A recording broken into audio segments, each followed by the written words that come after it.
Mantilla veils are timeless and they go with so many different kinds of gowns, and they are the showstopper for sure. I call the Mantilla a Cadillac, and that's exactly what it is. Today for the tutorial, you're going to need some illusion netting, and then you're going to need a beautiful lace. And I have about 9 yards of this absolutely stunning lace that's going to go around this Mantilla. You're going to need lots of glue, and then of course some invisible thread, some scissors, some needles, and your time and imagination. That's all you need. All right, so to get started, I'm going to go ahead and just lay everything out on the table. I'm going to show you how to cut a mantilla because it's a little bit of a complicated cut. It's more of what we would call a circle or an oval cut. There are multiple different ways you can do a mantilla. I'm going to be doing a cathedral length, so we're going to do more of an oval cut. And then I'm going to show you how to edge the veil, sew the lace. So that's it. Let's get started. Let's just dive right in. Here's the bolt of illusion. This is 108-inch width, and I'm going to be cutting this width down to 72. I'm going to show you how to do this entire process from start to finish. Now, my bride, I measured her with heels on. So I know that with heels, she's 68 inches from the top of the mantilla down to the floor, and then out 17 inches. So her total veil is going to be 85 inches, and that's what we're going to cut first. So I'm going to cut the length first, and then we're going to cut the width off, and then we're going to round off the edges. Pretty simple. So I have a large board here, and I do like to cut just a smidge more just for allowances. So I'm going to cut here at the 85, but I'm going to go to 86 with a rotary cutter and a yardstick. This is how I cut my netting. I do not use scissors. It gives you a nice clean edge like that. And now this is the tricky part, and it's going to be hard for me to show you all the aspects of this, but bear with me as I'm doing this. It is a little bit of a workaround. Essentially what I'm going to do is I'm going to take these edges. I'm going to do my best to put those together, and I'm going to do that the full length of the veil, holding in my hand like this.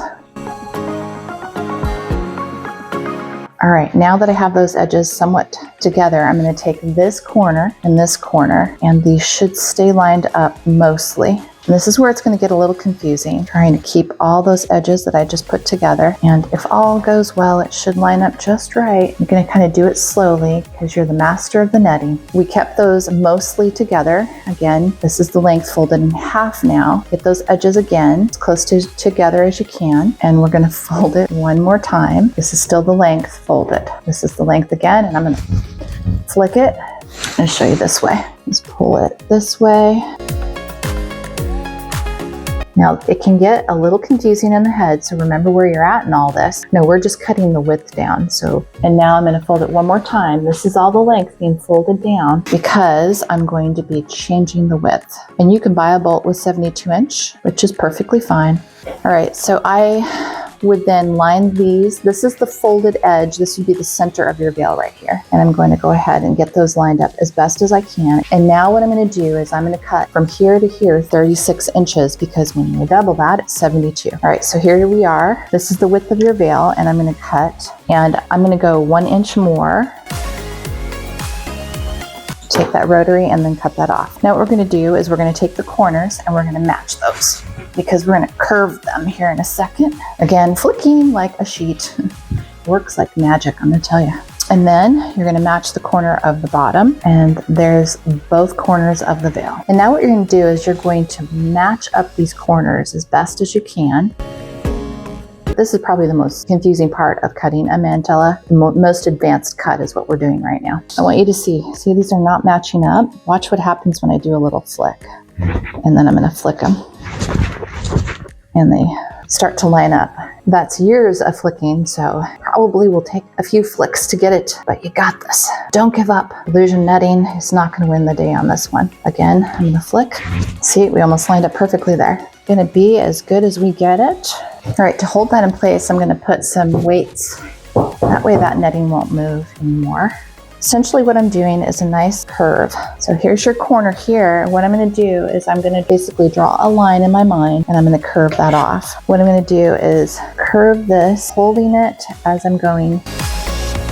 So I didn't do a bubble as much as I did more of a nice soft curve. So I'm going to go and iron this out. I will probably have to iron it again after my work because I'll be doing a lot of handwork on it. I'll see you back here in just a moment. One thing I did want to show you is how I pin the netting when I'm going around the edge, I actually lay it flat, always flat. I pin the top of the scallop, the sides of the scallop, and I make sure before doing that it's flat. What we don't want is a bunch of puckering. What we're wanting it is to be nice and flat. And as you're coming around the curve, what will eventually happen as you hit a curve, which I have hit right here, is this center will start to bubble out. And I'll show you what I mean here. Pin this down here at the bottom. Now, essentially what's happening is this is a rounded object. And so this right here, because there's too much tension, is going to bubble up. I'm going to cut right into that lace and I'm going to overlap. Backwards cutting here. Be careful not to cut the netting of your veil. All right, and what I'm going to do is I'm going to pull this up and I'm going to overlap it, laying that down flat, and that will take care of that little pucker around that curve. And to note that, I put a couple of pins in there because I will have to do a little bit more sewing around that area there. That way that'll give me a notation that I actually did a little overlap. All right, we're on the straightaway here. I think you get the idea. And the key is that this lace is laying flat before I put it under the sewing machine. All right, happy pinning. It's a labor of love. Reach the end of the scallop, and I think we've matched up really well. I want to kind of bring this up to you so you can see, here's a little piece that I've overlapped, and I showed you how to overlap over there. And now we've reached a spot where we meet, but we don't meet perfectly. And that's okay, almost close to the scallop length that we're gonna fake the eye. I'm gonna do that pretty simply by cutting this lace. And if you know me, I am not afraid to cut lace. So what I'm going to try to do, I'm going to try to line up the scallop down here, which means I'm going to cut about right here. That's about where I'm going to cut.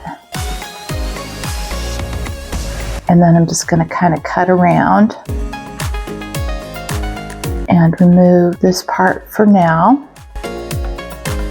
Kind of see how that looks. I'm going to pin this overlap right here, since we know this is where we're overlapping, and that's a perfect little overlap right there. I'm going to also pin down below our scallop. And now I can see the scallop is very close to similar. Obviously, if you looked really close, you're going to see the differences, but we're going to fake the eye a little bit even more. So we're going to make this look like this scallop connects to that scallop, and I'm going to do that by cutting right here. And as you can see now, that scallop lines up. You see that's enough of a similar overlap that I can fake the eye really well there. Essentially what we're doing is we're doing a cut lace application on the back here. We're cutting the lace so that it lines up, and I'm going to go ahead and chip away at it. And I think that's a good lineup. All right, I'm cutting this little piece right here off, and now I'm going to pull that over. It's a bit of a finessing. Take your time. There's no exact way I can tell you to do this because of the fact that it's lace, and every lace is going to be different. You're just going to try to find the best path to making yours line up. Once I have it lined up, I'm going to pin that real well. See how that's lining up? And we're going to overlap. I'm going to pin this right here. What we want to be mindful of is any puckering. You see how I'm basically just kind of making it look like it all goes together. Just kind of look at the scallops, and I would say that we pretty much have got the eye faked. I think that's as good as it's going to get. So you can see each lace is going to line up differently. Do the best you can, create your own math problem, and then work it out so that the lace matches. That is the most important part when you're doing a circular veil or an oval veil. You want to make sure that your lace lines up at some point. Now, if you can fake the eye, that's even better. All right, now that we have this all done and I feel very, very good about how everything lined up, I'm now going to sew this with a sewing machine. The first thing I'm going to do is sew the edge, and then the second thing I'm going to do is sew around, and then the third thing we're going to do is glue down any of the loose parts. And then after we do the gluing, we're going to do hand sewing. And I'm going to just show you portions of that because I don't have to show you every single scallop and how that works. I'm going to show you one scallop, I'm going to show you how to sew it, and then we'll go on from there. All right, we'll see you at the sewing machine. Now I'm going to just sew this edge here, and I'm just going to do 3-3, and I'm going to go all the way down, lock my stitch, and go straight across. And remember, we put the netting all the way to the edge of this selvage, and when I go through and cut all of this off, that'll be all cleaned up. And I'm just going straight through the scallop all the way around the veil. I'm not going to bore you with the rest of it, but you get the idea. I'm just going round and round and making sure, keeping your netting flat this way and flat this way. It's hard because there's a lot of veil to wrestle around. Go around, holding it and moving it back. All right, well, I will meet you at the other end. I'm not going to bore you with the rest of it. And then I will show you how to sew the scallop. See you at the end.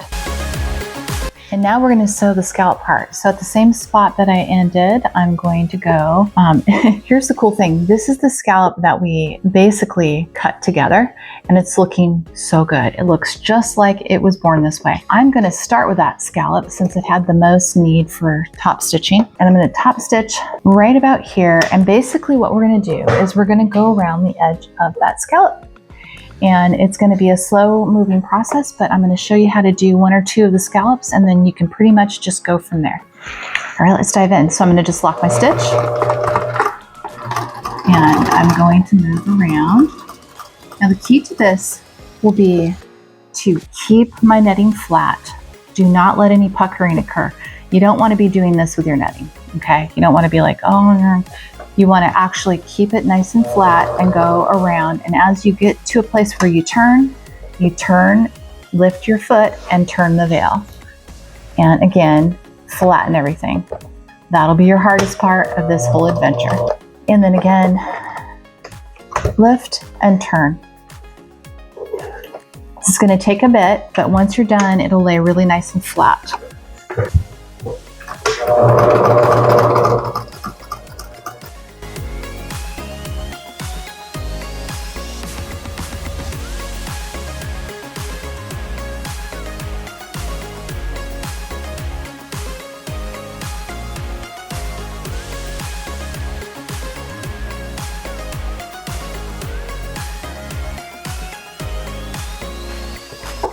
I cannot reiterate the fact that you must absolutely keep this flat as you're doing this.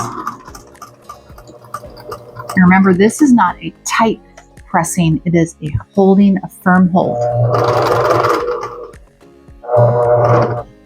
All right, veil makers, you did it. You sewed all of your lace down and it looks great on my end. I hope it looks good on your end. I didn't get any puckering. So now what we're gonna do is I'm gonna show you how to, see how I clean this edge up? I'm gonna show you how I do that. And if you remember, I had you go all the way up to the edge with your netting. And the reason I do that is when you have that netting underneath, it's really nice as it slides on the ground a lot easier, or on carpet. It doesn't catch on the lace. Some of these laces are really thick. You can have little pockets on them, so that little barrier of netting helps with that movement. And now what I'm going to do is I'm going to show you how to cut the little eyelash off and trim it. And if your lace doesn't have that, no worries. What you still want to do, let's pretend this eyelash isn't here. I'm going to pull that off real quick and show you what I'm talking about. So let's say your lace doesn't have that. I'm still going to encourage you to sew your lace all the way to the end. Let me put my glue board here so you can see.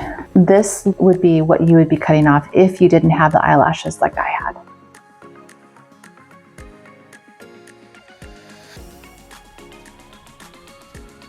You kind of get the idea. This is a very quick job. It doesn't take very long at all. I usually do it on my lap. And now what we're going to do is we're going to lay this back down and we're going to catch any areas that we missed. And I'm going to show you what you do next. I typically will trim first, then I come back and do this next part. And this part is pretty easy as well, because if you did a really good job catching all the lace, then you won't have a lot of work to do now. But this is your detail work. You're going to take your glue and you're going to find a little spot that didn't get much of a catch. All right. These are actually pretty good. This one's a little bit of a pocket there, or I can put my finger in. I'm going to take a little tiny bead of glue and I'm going to turn over the spot I missed and I'm going to smear it right on the edge. And then I have my glue board here and I'm going to then lay it down. And if you get any glue on your veil or your table, you can use rubbing alcohol with a Q-tip. That works great. All right, and then what I do is I pull that up. Sometimes there'll be little glue tails, so you grab those off, and I will then sew real quick underneath that little spot. And you don't have to do this next step. If you're selling your veils, I recommend that you try to do a little bit of hand sewing on these things, and that's it. That is all secure. Yep, all done. You get the idea. So you're going to go around, you're going to trim it, you're going to glue any of the areas that came up. So there's probably like 2 more hours worth of work to do, and then we have this glorious, beautiful Cadillac of a Mantilla lace veil. Now I'm going to show you my comb system. I do for Mantillas a 3-comb system, or depending on the bride's hair, I do other kinds of solutions as well. My 3-comb system goes like this. So I put a 2-inch, a 1-inch, and a 1-inch, and I do that so that it's flexible. The reason I do that is if you did like one large 5-inch, 6-inch, or they have big ones, what inevitably is they'll be kind of too stiff and this will wing out. You do not want this winging out. This is the cap. right here. You want this cap to lay on the bride's head. If this is real heavy and it's got lots of beading on it, that helps wonderfully to cap around the head. However, because I don't have that weight, I've got to create a more rounded effect on the head, and you do that with a 3-comb system. And then also too, you don't want to put the comb too close to the edge because you don't want to see the metal. The goal is for it to go down like it is already, so that it naturally goes down. Is you can take a little bit of the lace and then I can just cover the comb right there just to ensure that I don't see any of the metal, and I just glue that on and sew it on. You can also do that with bobby pin loops, and these are button loops, and I turn them around this direction and then you would just place them. This is great for brides who a comb will not fit in their hair. Another option is, you've seen these, they come around, I cut them, and you can put this on there. It just depends on the bride's hair. If she's got really thin hair, this would be great. This is not going to go anywhere. All right, veil makers, that's it for now. We are done, and now you just get to work finishing up your veil. All right, we'll see you at the table and we'll finish up this tutorial. That's it. Now you know how to do a mantilla. It's going to take some time. I'm not even finished with mine yet. I can't even show it to you because it's going to take me a few days. So take your time, especially when you're doing the hand sewing throughout the veil. Just set it on your lap and just go for it, and just, do a little bit at a time. It's going to take me probably about 3 days to get through this veil. Thanks again for tuning into my channel. And don't forget to subscribe to my channel, because when you subscribe to my channel, that allows me to grow. And when I grow, I can make more tutorials for you. And then we can have a community of veil makers. And let me tell you, that is my favorite part, is talking with you and interacting with you about what it is that you want to make and how you want to see these things happen. Thank you again for tuning in to Bridal Veil Secrets Unveiled. I'm Dorene Vandermeer, and I hope to see you again, veil makers.